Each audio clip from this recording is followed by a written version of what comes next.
Храпунова-Есина. Митричем меня звать. А это мой внучок, он тоже Митрич. Едем в Орехово, в парк, в карусели покататься. А внучок добавил и Необычен был этот звук, и чертовски обидно, что я не могу его как следует передать. Он не говорил, а верещал. И говорил не ртом, потому что рот его был вечно сощурен и начинался откуда-то сзади. А говорил он левой ноздрёй. И то с таким усилием, как будто левую ноздрю приподымал правой. И как мы быстро едем в петушки, славные петушки, и какой пьяный дедушка, хороший дедушка.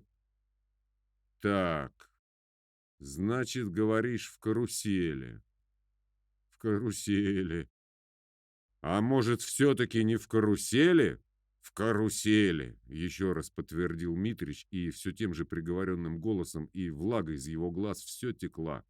А скажи мне, Митрич, а что ты тут делал, пока я в тамбуре был? Пока я в тамбуре был погружен в свои мысли о своем чувстве, к любимой женщине, а?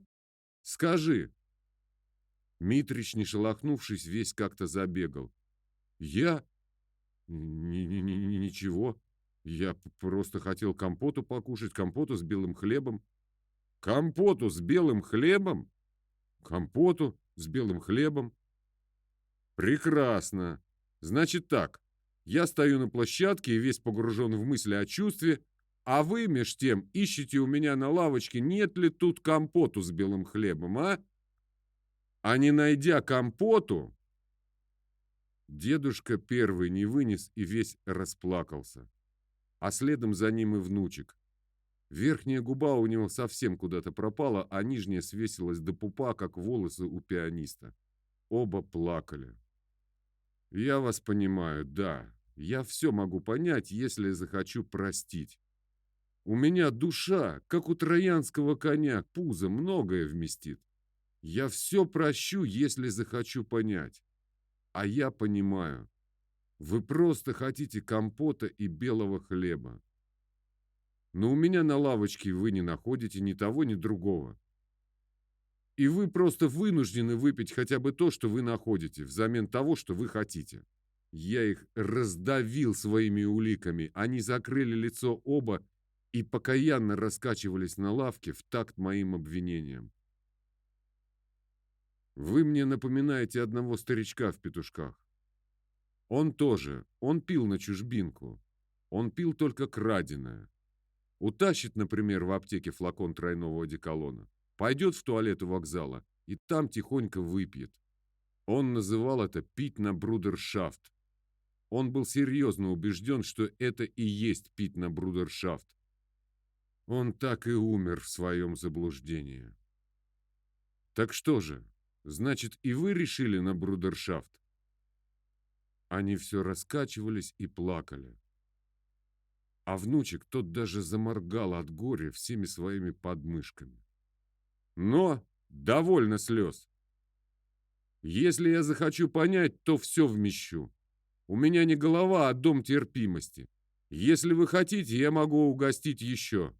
Вы уже по 50 грамм выпили, я могу налить вам еще по 50 грамм. В эту минуту кто-то подошел к нам сзади и сказал: «Я тоже хочу с вами выпить». Все разом на него поглядели.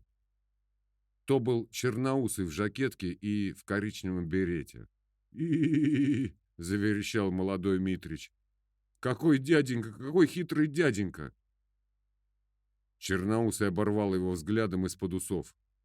«Я никакой не хитрый. Я не ворую, как некоторые. Я не ворую у незнакомых людей предметов первой необходимости. Я пришел со своей, вот».